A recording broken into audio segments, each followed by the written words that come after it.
कृपा करे, शिव की दया हो तो करुणा सागर के अनुसार शास्त्र कहता है शिव महापुराण में वही चित्त वृत्ति लगा सकता है जिसके पूर्व के पाप कट चुके हैं।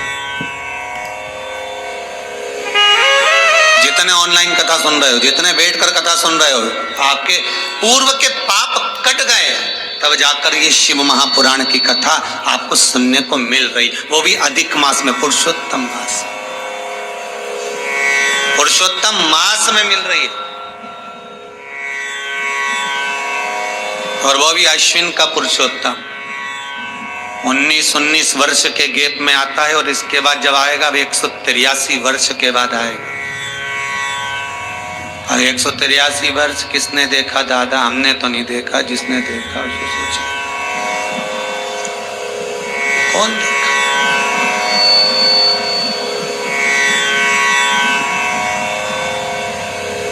यहाँ तो पल भर का ठिकाना नहीं, एक पल का ठिकाना नहीं। बस अपनी डोर भोलेनाथ जी के हाथ में है। हम लोग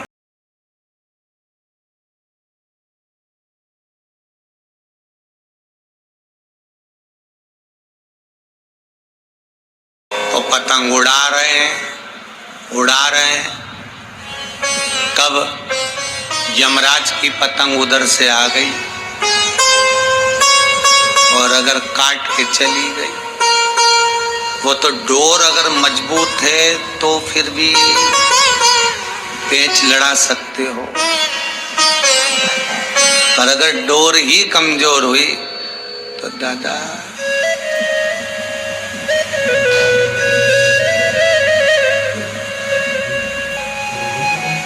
एक वो गुरु भजन है ना, डोर कट गई तो कहिए जरा एक लाइन।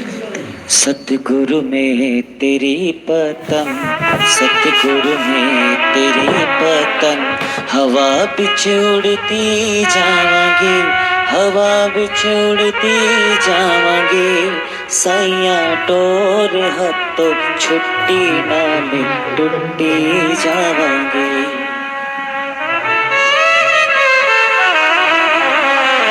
भगवान से कहते थे ना, छोड़ना नहीं।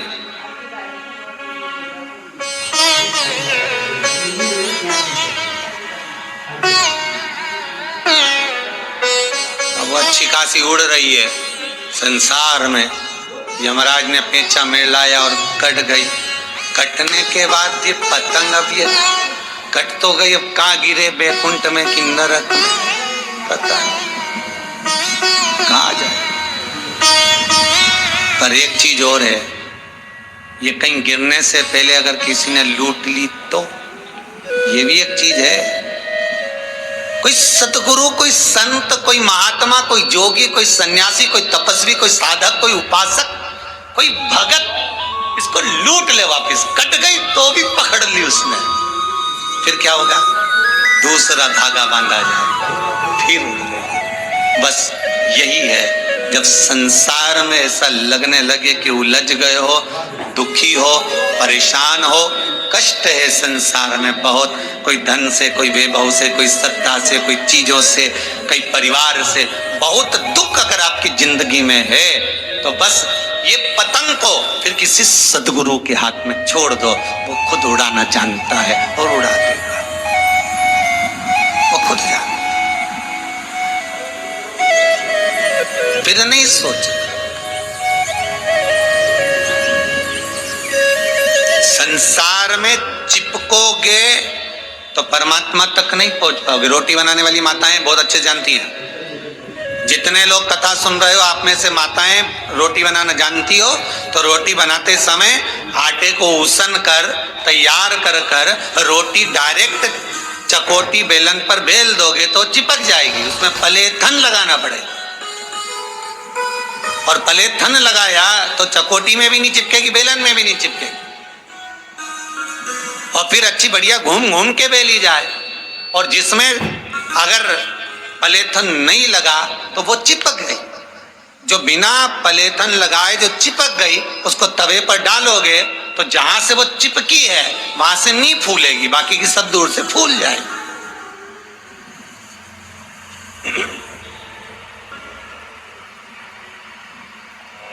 पलेथन लगाया लोई में तो चिपकी नहीं है। चकोटी मतलब ये संसार, बेलन मतलब परिवार।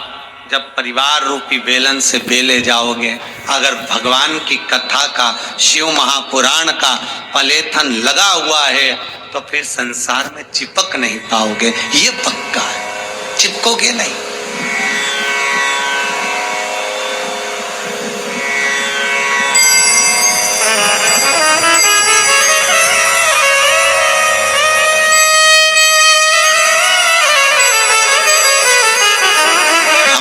वो वाली माता जी तो कहती हैं गुरुजी कब मंदिर कब तक कंप्लीट हो जाएगा, हमको आना है रहने के लिए, अब हमारा मन नहीं लगे माउंट आबू, अकेले जीव हैं, पहचानते हो ना, अकेले बेचारे कहा आना।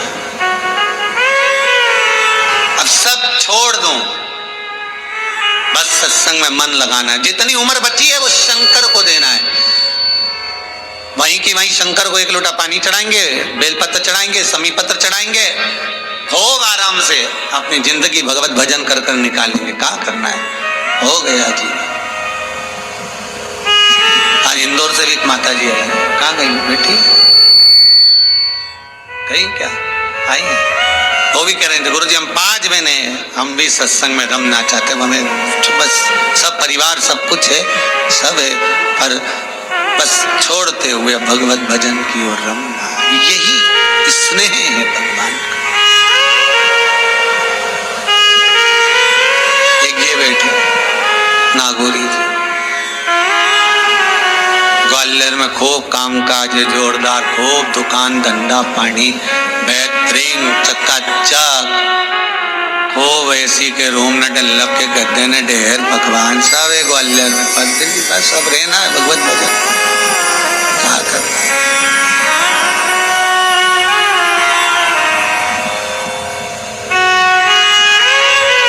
और होना चाहिए, भजन बिना यहाँ रहना मना है, भजन बिना यहाँ खाना मना है, भजन करो तो ये मौका मिला रे, ये मौका मिला है, लॉकडाउन तुम्हारे लिए लगा है कि ये कथा शिव महापुराण तुम बैठकर सुनो, आनंद लो और अपनी जिंदगी को संवार लो।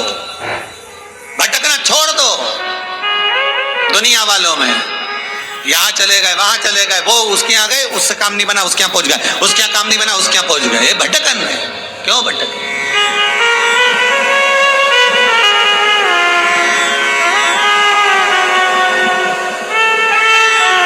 ब्रह्मदेव से भगवान विष्णु ने कहा ना तो ब्रह्माणी कथा सुन सकती है, ना लक्ष्मी सुन सकती है, ना इंद्राणी सुनेगी, ये नहीं सुन सकती, इनके बस का नहीं है कथा सुनना।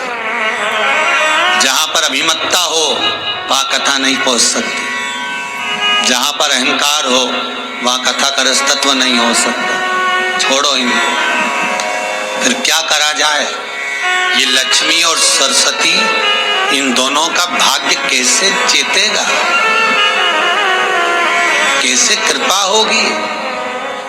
तो भगवान विष्णु तुरंत देवऋषि नारद को याद किए, नारद जी के साथ में शंकर जी के सामने खड़े हो गए, भगवान शिव के सामने खड़े, भूत भावन भूतेश्वर के सामने, भगवान शंकर के सामने।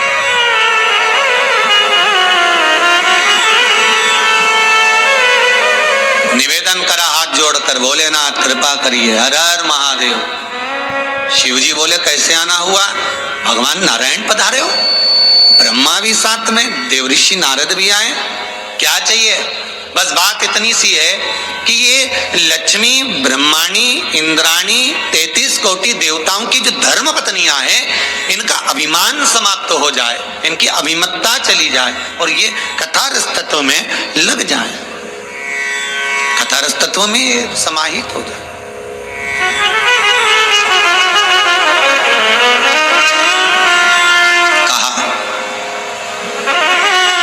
यदि ये सत्संग करे, सुंदर बात है, राम जी शबरी के दरवाजे पर जाकर सबसे पहला संबोधन 9 भक्ति में से एक भक्ति कही थी। प्रथम भक्ति संतन कर संगा, दूसरी रति मम कथा प्रसंगा।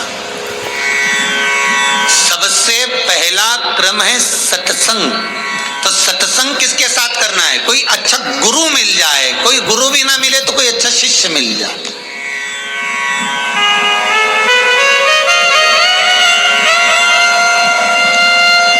ए जीजियों, जितनी भी कथा सुन रही हो बहनों, जरा ध्यान से सुनना। तुम्हारी जो बेस्ट फ्रेंड हो,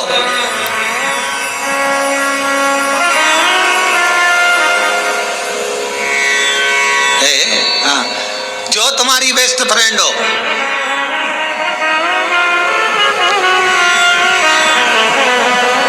उसके साथ बैठकर थोड़ी सत्संग की बात करना। अगर उसका मन सत्संग में रम रहा हो तो समझ लेना वो तुम्हारी बेस्ट फ्रेंड है। और जो बात करते करते बात को फिर कहीं चुगली, निंदा या अपने फैशन शो में या पार्लर में या वहाँ कहीं वापस मार्ग से विभाजित हो जाए, समझ लेना ये बेस्ट फ्रेंड नहीं है।